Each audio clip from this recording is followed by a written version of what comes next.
ಶ್ರೀ ಹನುಮದಷ್ಟೋತ್ತರ ಶತನಾಮಸ್ತೋತ್ರಂ. ಮನೋಜವಂ ಮಾರುತತುಲ್ಯವೇಗಂ ಜಿತೇಂದ್ರಿಯಂ ಬುದ್ಧಿಮತಾಂ ವರಿಷ್ಠಂ ವಾತಾತ್ಮಜಂ ವಾನರಯೂಥಮುಖ್ಯಂ ಶ್ರೀರಾಮದೂತಂ ಶಿರಸಾ ನಮಾಮಿ. ಯತ್ರ ಯತ್ರ ರಘುನಾಥಕೀರ್ತನಂ ತತ್ರ ತತ್ರ ಕೃತಮಸ್ತಕಾಂಜಲಿಂ ಬಾಷ್ಪವಾರಿ ಪರಿಪೂರ್ಣಲೋಚನಂ ಮಾರುತಿಂ ನಮತ ರಾಕ್ಷಸಾಂತಕಂ. ಆಂಜನೇಯೋ ಮಹಾವೀರೋ ಹನುಮಾನ್ ಮಾರುತಾತ್ಮಜಃ ತತ್ವಜ್ಞಾನಪ್ರದಃ ಸೀತಾ ದೇವಿ ಮುದ್ರಪ್ರದಾಯಕಃ. ಅಶೋಕವನಿಕಾಚ್ಛೇತ್ತಾ ಸರ್ವಮಾಯಾ ವಿಭಂಜನಃ ಸರ್ವಬಂಧವಿಮೋಕ್ತಾ ಚ ರಕ್ಷೋ ವಿಧ್ವಂಸಕಾರಕಃ. ಪರವಿದ್ಯಾಪರಿಹಾರಃ ಪರಶೌರ್ಯವಿನಾಶನಃ ಪರಮಂತ್ರನಿರಾಕರ್ತಾ ಪರಯಂತ್ರಪ್ರಭೇದನಃ. ಸರ್ವಗ್ರಹವಿನಾಶೀ ಚ ಭೀಮಸೇನಸಹಾಯಕೃತ್ ಸರ್ವದುಃಖಹರಃ ಸರ್ವಲೋಕಚಾರಿ ಮನೋಜವಃ. ಪಾರಿಜಾತದ್ರುಮೂಲಸ್ಥಃ ಸರ್ವಮಂತ್ರಸ್ವರೂಪವಾನ್ ಸರ್ವತಂತ್ರಸ್ವರೂಪೀ ಚ ಸರ್ವಮಂತ್ರಾತ್ಮಕಸ್ತಥಾ. ಕಪೀಶ್ವರೋ ಮಹಾಕಾಯಃ ಸರ್ವರೋಗಹರಃ ಪ್ರಭುಃ ಬಲಸಿದ್ಧಿಕರಃ ಸರ್ವವಿದ್ಯಾಸಂಪತ್ಪ್ರದಾಯಕಃ.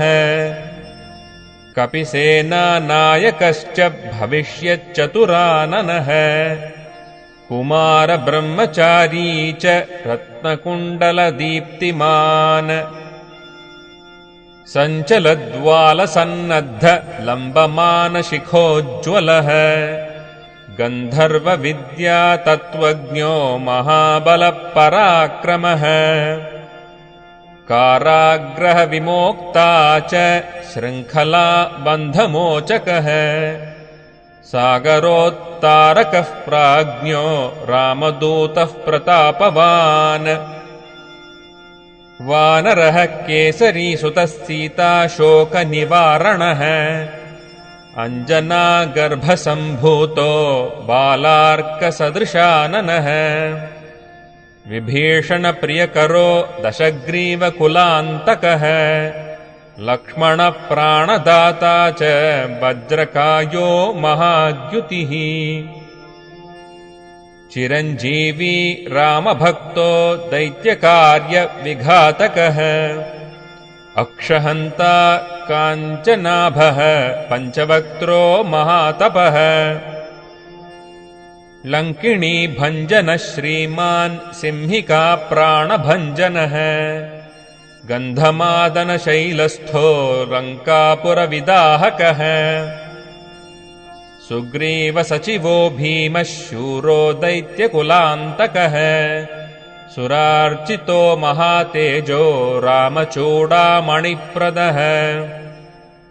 ಕಾಮರೂಪೀ ಪಿಂಗಳಾಕ್ಷೋ ವಾರ್ಧಿಮೈನಾಕಪೂಜಿತಃ ಕಬಳೀಕೃತಮಾರ್ತಾಂಡ ಮಂಡಲೋ ವಿಜಿತೇಂದ್ರಿಯಃ. ರಾಮಸುಗ್ರೀವಸಂಧಾತಾ ಮಹಿರಾವಣಮರ್ಧನಃ ಸ್ಫಟಿಕಾಭೋ ವಾಗಧೀಶೋ ನವವ್ಯಾಕೃತಿಪಂಡಿತಃ. ಚತುರ್ಬಾಹುರ್ದೀನಬಂಧುರ್ಮಹಾತ್ಮಾ ಭಕ್ತವತ್ಸಲಃ ಸಂಜೀವನನಗಾಹರ್ತಾ ಶುಚಿರ್ವಾಗ್ಮೀ ದೃಢವ್ರತಃ. ಕಾಲನೇಮೀ ಪ್ರಮಥನೋ ಹರಿಮರ್ಕಟಮರ್ಕಟಃ ದಾಂತಃ ಶಾಂತಃ ಪ್ರಸನ್ನಾತ್ಮಾ ದಶಕಂಠಮದಾಪಹೃತ್. ಯೋಗೀ ರಾಮಕಥಾಲೋಲಃ ಸೀತಾನ್ವೇಷಣಪಂಡಿತಃ ವಜ್ರದಂಷ್ಟ್ರೋ ವಜ್ರನಖೋ ರುದ್ರವೀರ್ಯಃ ಸಮುದ್ಭವಃ. ಇಂದ್ರಜಿತ್ಪ್ರಹಿತಾಮೋಘ ಬ್ರಹ್ಮಾಸ್ತ್ರವಿನಿವಾರಕಃ पार्थध्वजाग्रसंवासी शरपञ्जरभेदकः दशबाहुर्लोकपूज्यो जाम्बवत्प्रीतिवर्धनः सीतासमेत श्रीराम पादसेवाधुरन्धरः इत्येवं श्रीहनुमतो नाम्नामष्टोत्तरं शतम् यः पठेत् शृणुयान्नित्यं सर्वान् कामानवाप्नुयात्।